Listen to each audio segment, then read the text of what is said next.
भास्कर जी, सबसे आखिरी सवाल मेरा, बस इसी में हम इंटरव्यू रोक देंगे। प्रशासनिक कामों के बारे में मैं नहीं बोल रहा हूँ, रोड बनाना, रोजगार, ये सब तो चलो नेताओं का काम है, बाकी सारी चीज़ों का हो जाएगा। आप एक अच्छे मन के इंसान है, जितना मैंने अभी आपसे बात किया, मैं सिर्फ इतना जानना चाहता हूँ कि अगर आपके पास कोई व्यक्ति आता है कि मैं परेशान हूँ, मुझे मदद की ज़रूरत है, क्या आपका दरवाज़ा उसके लिए खुला है? खुला, हमेशा खुला है। देखिए, एक सिस्टम हम लोग बनाया, ये जो मदद करने का एक फॉर्मेट बनाया, एक फार्मूला बनाया, एक ग्रुप बनाया, जो इसको मान लीजिए कोई आता मेडिकल हेल्प चाहिए करके, मेडिकल हेल्प चाहिए, हम लोग जाता है, उसका असेसमेंट करता है। अगर आयुष्मान भारत स्कीम में हम लोग को उसका स्पॉन्सर कर सकते हैं, जाके पूरा मदद करता है, उसको फ्लाइट टिकट निकाल के देता है, चेन्नई में गाड़ी घोड़ा का बंदोबस्त करते हैं, चेन्नई में होटल बनता, होटल का अरेंज। कल मुख्य सचिव जी से एक बात हुआ था, या हम आपका बात रखने मन था। कल एक 4-5 दिन पहले एक पेशेंट गया, 3 जन गया, बच्चा का कुछ muscle degeneration, very rare disease है, इन लोग गया था। मेन चीज़ है इसमें, पहले पूरा प्राइवेट हॉस्पिटल में इन लोग देखभाल करता था, अभी प्राइवेट हॉस्पिटल में रेफर नहीं करता, सारा गवर्नमेंट हॉस्पिटल है, उधर में जाके सर्विस इतना पुअर मिल रहा है, मतलब from one government hospital to another government hospital. अच्छा, ये आयुष्मान भारत स्कीम में बहुत बड़ा एक डिफेक्ट है। पहले अपोलो हॉस्पिटल था, मियाड था, अच्छा हॉस्पिटल था, देन सेकेंड लाइन में आया था मुरुगन हॉस्पिटल, बाकी जो 4-5 हॉस्पिटल था, अब सीधा सरकारी में कर दिए। अभी सीधा सरकारी में कर दिया। सरकारी में क्या है, डिलीवरी ऑफ सर्विस बहुत डिले होता है, क्योंकि देखिए तमिलनाडु में आप स्टैनली मेडिकल रेफर कर रहा है, राजीव गांधी मेडिकल रेफर कर रहा है।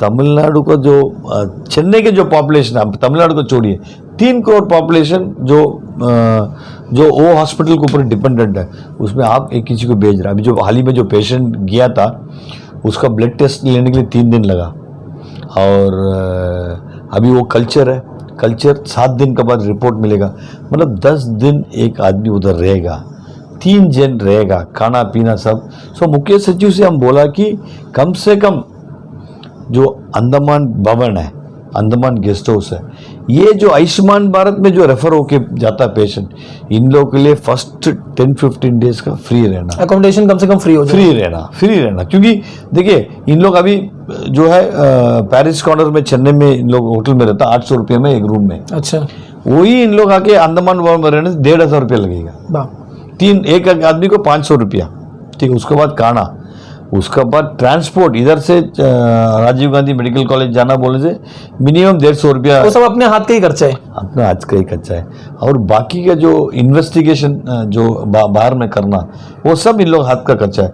पहले अनुसूचित स्कीम में ऐसा नहीं था, मेडिकल में गया, इधर से इन लोग फ़ोन करके बोल दिया, मेडिकल में जो भी कच्चा है वो मेडिकल का अंदर में होता था, अनुसूचित स्कीम का अंदर में होता था।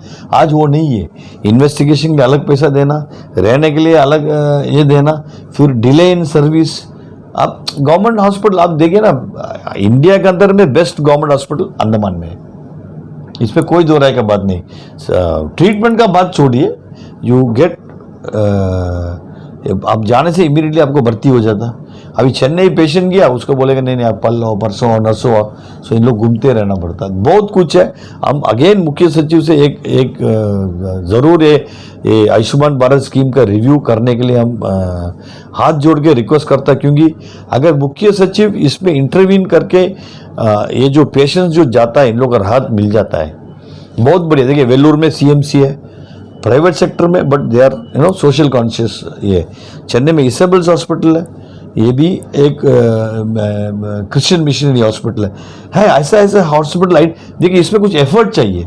आप उधर में बैठ के एक एजेंसी को दे दिया, वो एजेंसी ये हॉस्पिटल करके फिक्स करके दे दिया, एंड देन आप तो उसी में, but the kind of service that Ayushman Bharat has to give is not being delivered. Simple सा बात है।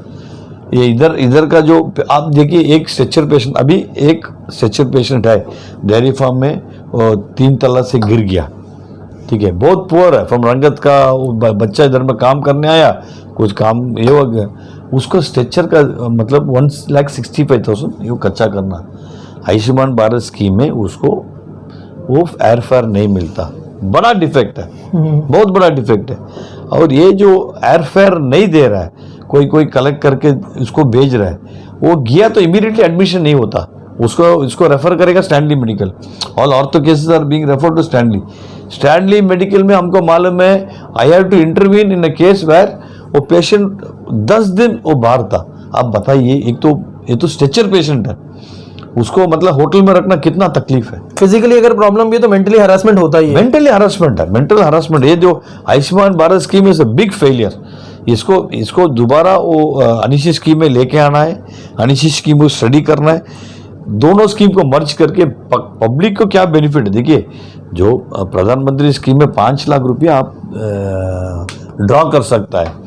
अगर कुछ एग्जामिशन लेना अंडमान के लिए आप ले सकते। देखिए, चेन्नई का पेशेंट वो जा रहा है हॉस्पिटल में और अंडमान का पेशेंट जा रहा है, अंतर है कि नहीं? अभी फ्लाइट हाल ही में नहीं है, वो बच्चा भी है, वो तो उसको स्टेबलाइज कर रहा है, 3-4-5 दिन फ्लाइट नहीं है। अंडमान में रहना और मेडिकल फैसिलिटी बढ़िया होना बहुत इंपॉर्टेंट है। ठीक भास्कर जी, हम अपने चैनल के माध्यम से दर्शकों को आपको बताना चाहेंगे, भास्कर जी के दरवाजे आपके लिए खोल दिए गए हैं। हम एक राजनेता के तौर पे इनको हम नहीं बोल रहे हैं, टीएसडी फाउंडेशन के डायरेक्टर के तौर पे कह रहे हैं। और इन्होंने बाकायदा चैनल में रिकॉर्डेड कहा है कि किसी को किसी मदद की ज़रूरत है तो वो उनसे संपर्क करें। और बाकायदा इन्होंने ये भी कहा है कि टीएसडी फाउंडेशन को भी मदद की ज़रूरत है कि ताकि बहुत सारे हाथ मिलके कुछ हाथों की मदद करें। भास्कर जी, आपका बहुत बहुत धन्यवाद हमारे साथ जुड़ने के लिए, इतने सारे विषयों पर चर्चा करने के लिए और बात करने के लिए। बहुत बहुत शुक्रिया भास्कर जी। थैंक यू, धन्यवाद।